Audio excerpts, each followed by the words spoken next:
Hey guys, it's Marcus and Leo from Big Time Super Friends, and this is our review of Guardians of the Galaxy, Volume 2.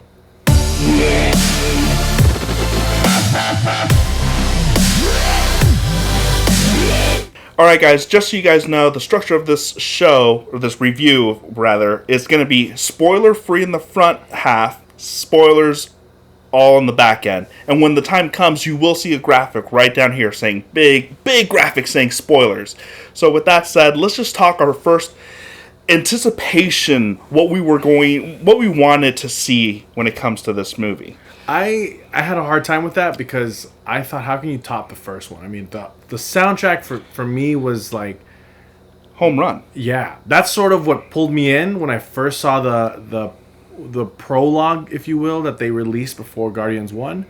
When Redbone kicked in with the big graphic Guardians of the Galaxy, that instantly made me want to watch that movie. So I sort of wanted the same feel, especially with the trailers for Volume 2, with the Fleetwood Mac song, The Ring. I have to watch this one too. The thing is, with Guardians of the Galaxy number 1, aside from Avengers, it's actually my favorite.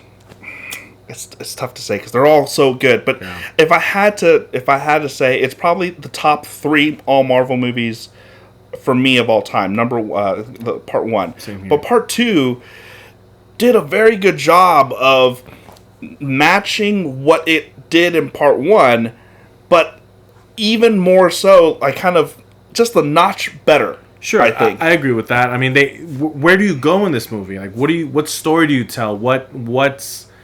How do they top the first one essentially?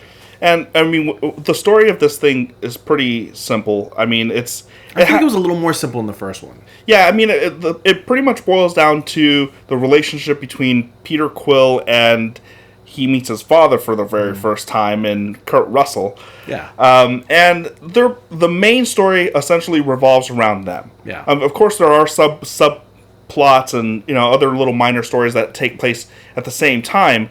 But let's just talk soundtrack. I mean, how do you think it compared to the first one? Man, I think the first one still slightly edges this one, but this one, man, it's terrific.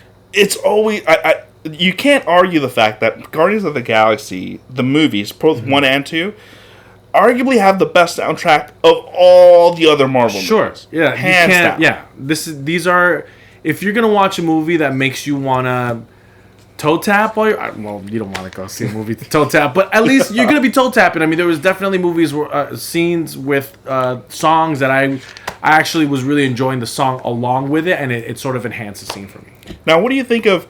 Let's just talk characters for a split second, okay. Because what I thought Guardians of the Galaxy number 1 did very well is it made the chemistry between all the characters very cohesive, very, very good. Right? It was cohesive, but it was loose.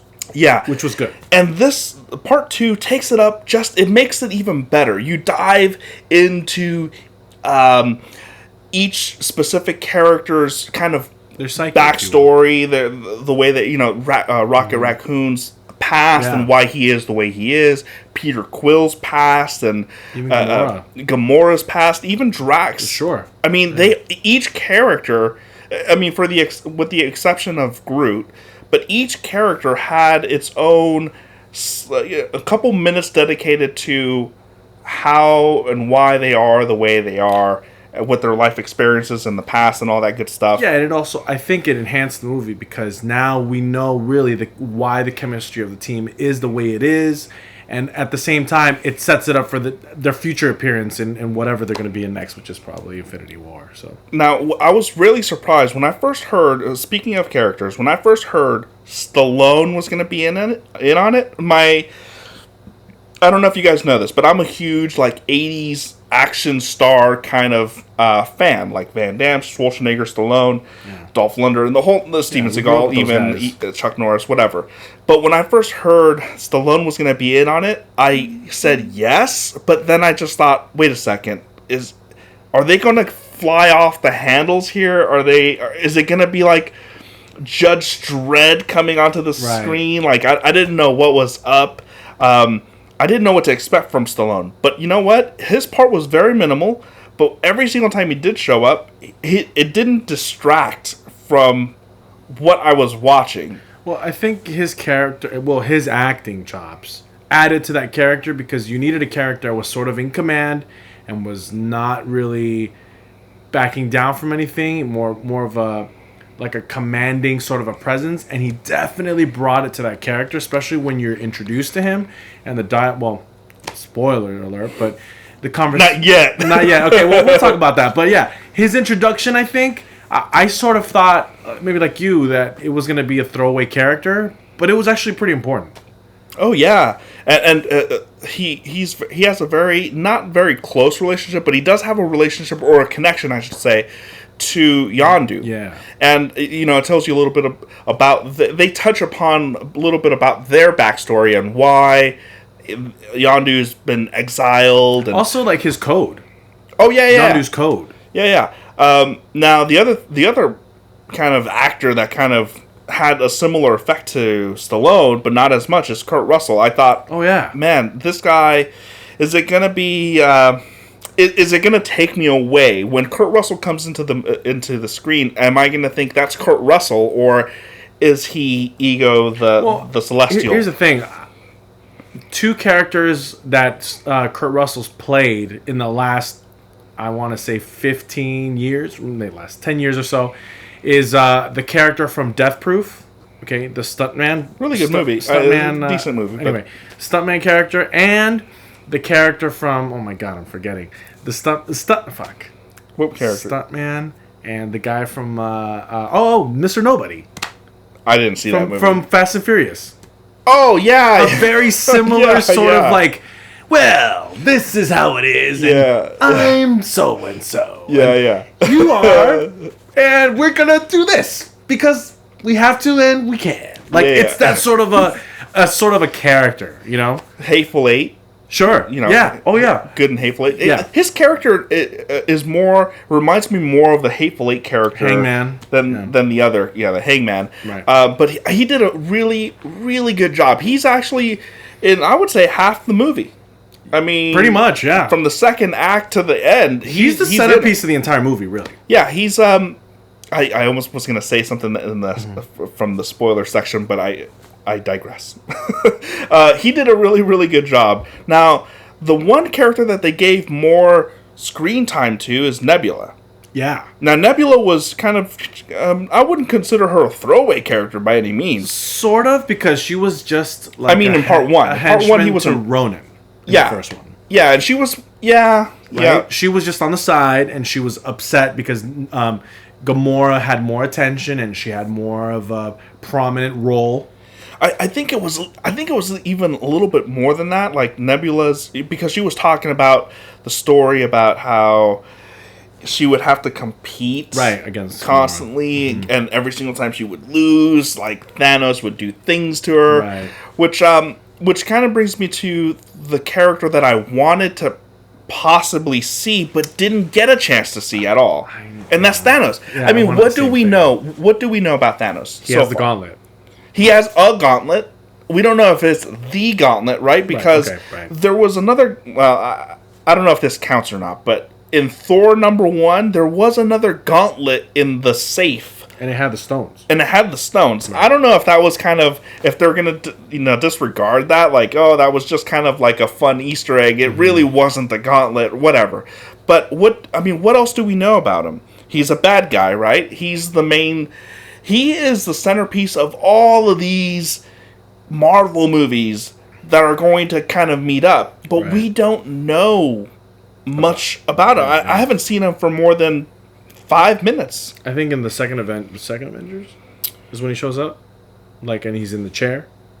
Didn't he show up the first at the end credits of Guardians of the Galaxy #1? I mean, his scenes were very... They haven't been much, so... They're teasers. They're straight up teasers. Yeah, so I'm kind of wondering, like... It's like the tip. When are we going to see something? Right. Thanos related. A scene with him. Yeah, it's like, has he gotten a stone yet? Is he in the process of getting a stone? He has the gauntlet already. We don't know what he's doing at this point in time. So, I mean, before we get our spoiler section of this portion, we might as well give you guys our ratings right off the like, since we're here already. What do you give it? I give it an A. An A. To me, Guardians of the Galaxy 2 was an A+. I still watch that movie and I enjoy it. You know, I think something I really like about it is the attitude in the movies where, like, it's... Drax has this attitude where he's like, what's the next obstacle? Let's go and get it done. You know, and they're not afraid. There's no sort of like, oh no, this is gonna be a big issue. We're not gonna be able to overcome this. But it's more of like with a willing attitude, they go and face the next threat. And that's what I love about these movies, is that it's a team that's not unlike the Avengers in my mind, who are sort of still, they're still all split. I mean, even the new team, to me, it's not cohesive like the Guardians have been. When it's time to handle their business, they're all in the same mentality and they're gung-ho about it. The Avengers, they're not like that to me. They're just, I mean, it's about the objective, but essentially because they're hired contractually to do so. Now, with me, my rating is going to be an A-. I think it's a solid movie, really, really good movie. And speaking of the different aspect of the team, like when it comes to the Avengers, when the thing that's different from the Avengers and the Guardians of the Galaxy is I genuinely feel like the Guardians of the Galaxy's members, they actually care about each other. Whereas the Avengers, it's more of a I'm gonna play sad. I'm gonna replicate the feeling of being sad, but I don't buy their genuineness to their emotions, if that makes sense. Okay, if Captain America dies, I don't think Tony Stark will be like, like in a depressed kind of state or would even cry. Whereas Rocket would, if Peter Quill would die. He was sad. Well, that's the spoiler. We'll say that. We'll get to the spoiler. I know what you mean. Section. Like, I definitely, the Avengers are every man and woman for themselves. The Guardians that just happen to be a team. Right. Well, that's just the feeling I get from watching that's the exact feeling that I get, though, because Guardians, I think at the end of the first one, when they're going down in the Kree ship, and Groot encases him in himself, that's when you see they definitely all connect there, and I love that about that movie. And this one goes a step further and addresses their issues to make sure that the team essentially wants to be together and they go forward like that. And that's the thing, is I really do believe that they want to be together. Oh yeah, me too. Like they want to go on adventures and I make would want money to be part together. Of the for sure. I love that team. Yeah. For me, it's just the Avengers. It doesn't feel like a squad. It feels like separate individuals who just happen to come together when the time is needed. Sort of like the Ravagers. Yeah, essentially. So let's get to... before we get to the spoiler thing, let's just talk the humor in this movie, okay? God, this movie was funny. The first act, at the first 20 minutes, I thought, okay, this is going to be my favorite Marvel movie of all time, because they were making me laugh every couple of minutes. Left and right, being thrown, and each one of them hit. And I just thought, man, it can't get better than this. Like, this is literally going to be the best movie, my favorite Marvel movie of all time. Maybe even Avengers. There was jokes that I kept laughing like 10 minutes after the scene had passed because I just thought about it. You know, I thought back to the jokes, and they had me rolling. The ongoing gag between Rocket, every single time he looked at Peter, and he's like, like the winking, I got it, cool, it's the left eye. You sure want me to do this? Yeah, sure, no problem. It's like, it's, you have to see it. The face, it was the tone, the delivery of the lines, and the face, the way it looked, and Peter Quill's reaction to it too, like, no. Are you sure? Yeah. Like, are you... Oh, I get it. Oh, yeah. It's like... the fact that they keep calling Rocket different names, like, that squared rat, that squared monkey face over there, or something. Triangle face, and have him, like, kind of be all self-conscious about it. Like, it is. There was endless moments between Peter and Rocket. Right. It was open season on Rocket in this movie, which is good. But it wasn't like in a... like. out of meanness. It was just kind of like the way you bust your chops with your friend's chops They're or something. busting his chops for sure. So the comedy, hands down, is way better than part one. For sure. I think that's what has me enjoy this movie as much as the first one, if not a little bit more. So now we're going to get into the spoilers section, and let's just jump right into it. I mean, the thing with Kurt Russell, the story, the backstory of how he met the mom, Peter Quill's mom, and how they fell in love, and Peter Quill, and then you later find out that really it was Ego that, or Ego is his name, that set the tumor inside Peter Quill's mom's Which is pretty fucked up. Yeah. That's pretty fucked up, man. Because he definitely lets Peter know how much in love he was with his mom. And even I am, as a viewer, I'm like, oh man, then why did he leave? Like, why didn't he stay? What was the reason behind that? Yeah, and so there was a moment where it's just like, I could hear certain people in the audience when they revealed that he was the one that put the tumor, essentially killed his mom. Some people kind of like gasp, like, oh man, like even I kind of like, what? Me too, dude. It's almost up there, and this is blasphemy maybe, but it's almost up there with the reveal of Vader being Luke's father. In the shocking sense. Yeah, it was kind of like, oh, that's fucked. Right. And what's Peter gonna do? Of course, I mean, he shoots him up right away. Right. You know. Right. But why does the whole thing is, why is Kurt Russell wanting to find Peter Quill?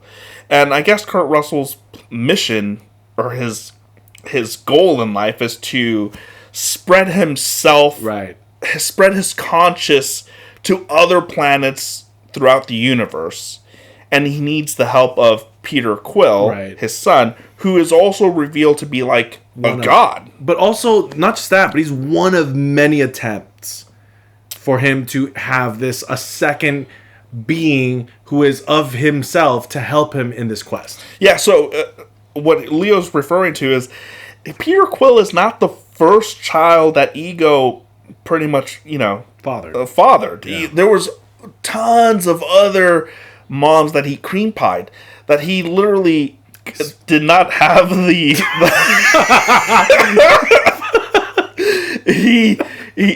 didn't have the abilities of Peter Quill. Right.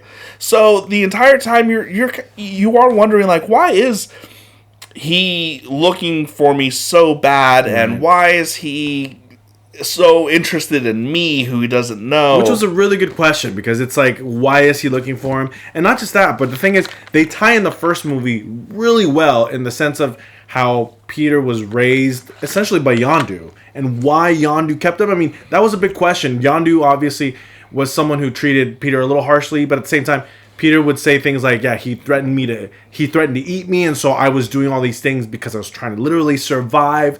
But this movie addresses that in a really cool way by showing you that relationship and how it sort of came to fruition, I think, in this movie. Yeah, and you know what's funny is, now that I know the truth of why Yondu kind of kept Peter, when you go back to part one, you may look at that movie slightly different as to their relationship of back and forth kind of thing. The whole fact that the main bad guy here is Ego, is Kurt Russell. So that's the main dude that they're fighting off. Yeah. And there's a lot of cool visual effects, explosions, gun fights, spaceship fights. Yeah. The thing that I thought was kind of like a cool scene that kind of made me a little watery-eyed was, in this whole process of them destroying Ego and the whole planet's blowing up, Yondu actually sacrifices himself to save Peter, flies them both into outer space, gives Peter like a spacesuit or something. Yeah, well, here's the thing. Sylvester Stallone's character, Descartes, reveals to you that the reason why Yondu was essentially kicked out is because he was abducting kids. Yes. Okay? Which is against the Ravager Code. We find out in this movie that the reason he was doing that is because he was bringing them to Ego to find out if they could aid Ego in his quest. But he was killing them off, which Gamora reveals in the tunnel with Nebula when they find all these skulls and all these bodies, all these bones, and these are, I think, all the offspring of Ego. Yeah, for sure. It's fucked up. And you know what's kind of pretty? Did you tear up in that? There's a lot of stuff because I feel like this movie. There's a lot of feels in this movie. There's a lot of like. I mean, if you ever had a sibling, you could definitely connect to the Nebula and Gamora story. For sure. If you're a father, you would connect to Drax. Oh my god, yeah. Story. Right. And even with I connected a lot with Yondu on the sense of where he essentially raised Peter and he taught him everything, he taught him how to shoot. There's a little clip where Peter's like sort of montage. Right. He's having a flashback to all these relationships, right? And most of them are with Yondu, and there's a scene where Yondu's showing him how to shoot. Right? He's showing him how to fire. And that was pretty amazing. And obviously you see where Peter's skills literally come from. It's Yondu. Yeah. I mean, everything is Yondu. Everything. And the one thing that the breakout star for me, it's tough because I like all the members of the Guardians of the Galaxy, but I have to say, for me, it's Rocket. Oh, yeah. Rocket stole the show. Oh, it's between him and Drax. Well, for me, it was Rocket. And what made it for me literally is the scene where he's on the ship, he's repairing it, they're back on that planet that they got stranded on. And obviously, the Ravagers are about to ambush them. And I assumed they were literally going to get ambushed. But no. Rocket is anticipating it. Which is pretty fucking cool because he's the one that took them all out. Well, not all of them, essentially. But he had a backup plan, and I love that about that scene. Yeah, every single the gadgets that he has with him, and he has fun torturing guys cool and blowing guys up, yeah. And he's just such a really, really cool character. I can't wait to see him in an all-out war, in Infinity War. I mean, him flying around with his little jetpack with his machine guns. Yeah. I mean, I can't wait for that. The scene where he's jumping from head to head, putting those little chips that fry everyone. Oh, yeah. That was great. Yeah. And let's just talk end credit scenes. By the way, guys, there's 5 end credit scenes Watch here. Them all. They're pretty rapid fire, I would say. They don't make you wait too long to see all of them. Now, which one was your favorite one out of the 5? Stan Lee, of course, makes his cameo in one of them. Which is actually cool because they revealed the Watchers in the Stan Lee scenes. By the way, actually, Stan Lee appeared... He made his special... His cameo during the movie, but when then... they're jumping in through the portals. Yeah, exactly. When they're jumping through the portals and they're just space jumping, or what do they use? They're basically going light speed, but they use these portals to go from essentially wormholes. And so he makes his cameo there, but he does have an additional extra scene at the tail end of this whole movie. Which is the last one. Yeah, which is the last one. Now, my favorite end credit scene would have to be... It's pretty tough. Oh, I think I'm going to have to say the Stan Lee one, to be honest with you. Even though there are some other, they reveal Adam Warlock. That one was cool, but I think the one I liked a little bit more is the fact that they revealed teenage Groot. Oh, yeah! That was funny. That was my favorite. No, I'll change my mind. I think that's my favorite because Peter talks in the sense of like, this is how Yondu felt. He's basically like a parent because he goes into the room and it's like a teenager's room. There's leaves everywhere. He's obviously shedding. He's got vines growing everywhere. So he's playing video games and he's like, I'm Groot. Yeah, like attitude. He's getting a little deeper voice, and so he's got this teenager attitude and sort of behavior and the way he has his room set up. So hilarious. That was man, when that thing came on and when he first said I'm Groot, whatever, kind of in a teenager kind of like, whatever, Dad, get out of here, It was man, that was hilarious. That's my favorite. There's plenty of moments like this that were just like, oh my god, the product placement of the Zune. Oh my god, man, I was rolling because I still have Zune, okay, and it doesn't work anymore because it's obsolete now. But when he shows him the Zune, man, it's like, are you kidding me? Like, this is I have one. Like, what the hell is this? It's a piece of shit. Yeah, it is a piece of shit. Also, you know what? I don't know if he's going to make an appearance in the next movie, but the guy that was on the ship, he was aiding Yondu from remotely.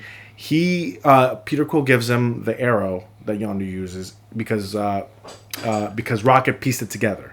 So he gets the fin, and he's learning how to control the arrow, and he accidentally stabs Drax in the chest. And he's like, ah! He's like, I'm just going to get out of here.